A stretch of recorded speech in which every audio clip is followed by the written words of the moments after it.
Welcome to शुभ्रीज family चले टाटका blog में आशा करी सबाई भालो आछेन सुस्थ आछे। अलरेडी चा दिए आज के सेशनটা शुरू हो চাটা খেয়ে সেশন শুরু হয়ে যাবে কিছুক্ষণের মধ্যে 5-7 মিনিটের মধ্যে। তার জন্য এখন প্রিপারেশন নেওয়া। ফাইনাল কোর্সে হতে হবে।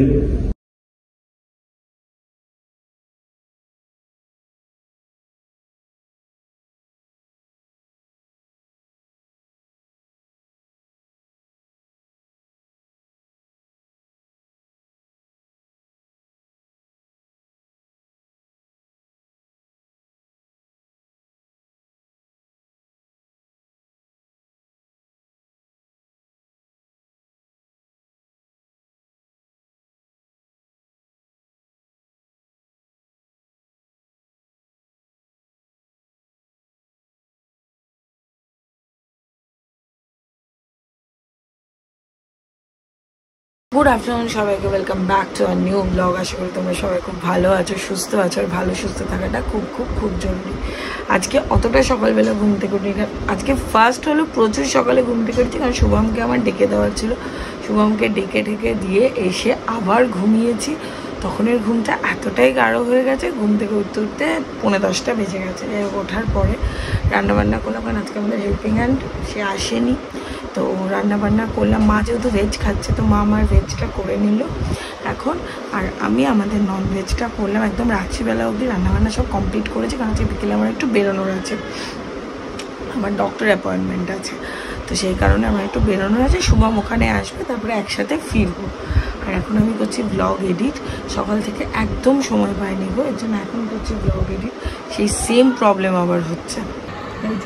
এখানে পারচেজের অপশানটা আছে, কিন্তু পারচেজটা করতে গেলে হচ্ছে না। বারবার স্ক্যান করে বা কোনো কিছুতে করছি অন্য অপশানে, কিছুতেই হচ্ছে না। মনে হচ্ছে এবার ওয়ান্ডার শেয়ারটা চেঞ্জ করে অন্য কিছুতে আমাদের এডিট করতে হবে। Good evening. সেই সকালবেলার ব্লগ, আবার ব্লগটা আমি শুরু করলাম। ম্যাডাম বললাম একটু করতে পারি, বউয়ের সাথে শুরু করলাম। দুদিন পুরো একদিন ছিলাম না, দেখতেই পেলে ট্রেনিং সমস্ত নিতে গেছিলাম। যাই হোক, এখন ব্যাপারটা হচ্ছে আগের দিন দেখলে একটা টেলিফিল্মের চান্স পাবা, কালকে দেখলে একটা নতুন অপরচুনিটি, একটা কোনো কোম্পানির সাথে অ্যাটাচ ফ্রিল্যান্সে, যদিও কোনো পার্মানেন্ট জব আমি করবো না, because I have own business. So এই প্রত্যেকটা জিনিসকে নিয়ে একটা পরিবারে 3-4টে প্রজেক্ট নিয়ে যদি এগোতে না পারা যায় না, একটা সচ্ছলভাবে ভালো লাইফ লিড করাটা খুব টাফ। একটু আগে আমি আর রিমা এটাই আলোচনা করছিলাম। যাই হোক, আমরা বেরিয়েছি একটুখানি সাউথ কলকাতা যাচ্ছি, ওখানে কতগুলো ইম্পর্টেন্স কাজ আছে, আর ওকে ডক্টরের চেক আপ আছে। ডক্টরের এই যে আমি একটা কথা বলে রাখি, ডক্টরের চেক আপটা নাথিং এলস আদার্স। আমরা দুজনে একটা কিছু নিয়ে, দেখো ফিউচারে যা এজ আমাদের, তাতে আমাদের একটা কিছু নিয়ে তো ভাবনা চিন্তা করতে হবে। তাই আমরা সেই হিসাব মতো আমরা যাতে সুস্থ মতো থাকতে পারি, আমরা একটা চেক আপ করে রাখি, যে ইজ মানে হ্যাঁ স্ট্রেসে থাকি। সেই ক্ষেত্রে আমাদের কোনো প্রবলেম হচ্ছে কি হচ্ছে না, আমরা ঠিক মতো সমস্ত কিছু ভাবে এগোতে পারবো কি পারবো না। এই জন্য দেখবে মাঝে মাঝে বলি না, ডক্টরের কাছে যাচ্ছি বা যাচ্ছি, একটা থরো চেক আপ করে রাখি, একটা কনসাল্ট করে রাখি, যে কিভাবে মুভমেন্ট করতে হয় না হয় প্রত্যেকটাতে। যাই হোক, আর বাইরের গরম আজকে অসাধারণ লেভেলের গরম। মানে আমরা তখন ব্যাঙ্কুয়েটে ট্রেনিং নিচ্ছি, সকালবেলা বারবার এসি অফ করে দেওয়া হচ্ছিল, ওখানে এসিটা এত চিড় ছিল। বাইরে বেরিয়ে এসে ভাবলাম যে আমরা ওরকম করছি, বাইরে কি অবস্থা। যাই হোক, বক করে ফেললাম অনেকটা। আমি তো চলে এলাম, মানে শুভমের সাথে এসে শুভম আমাকে নামিয়ে দিয়ে আবার গেল। কাজ তো করতেই হবে। আরও 2 দিন যেতে পারেনি ওখানে।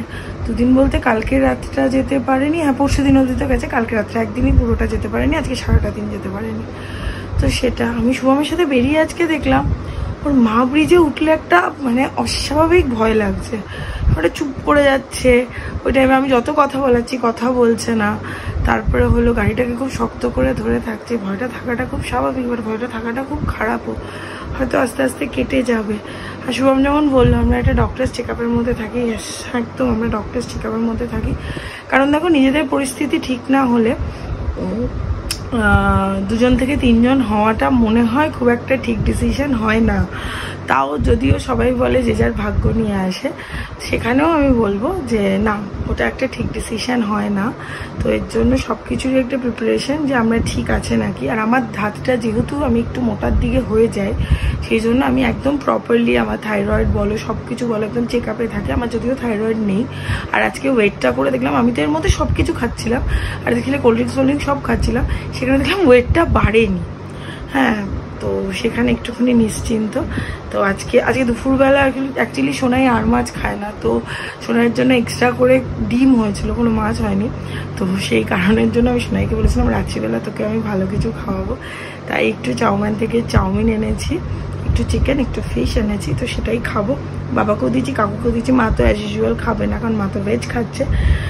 তো এই হলো ব্যাপার স্যাপার। তারপরে আজকে অনেক পড়াশোনার ব্যাপার আছে, এর জন্য আজকে আমি একটু কথাটা অনেক কম বলেছি, মানে ভিডিওটা একটু কম করেছি। যতক্ষণ ভিডিও করেছি ততক্ষণ কথা বলেছি।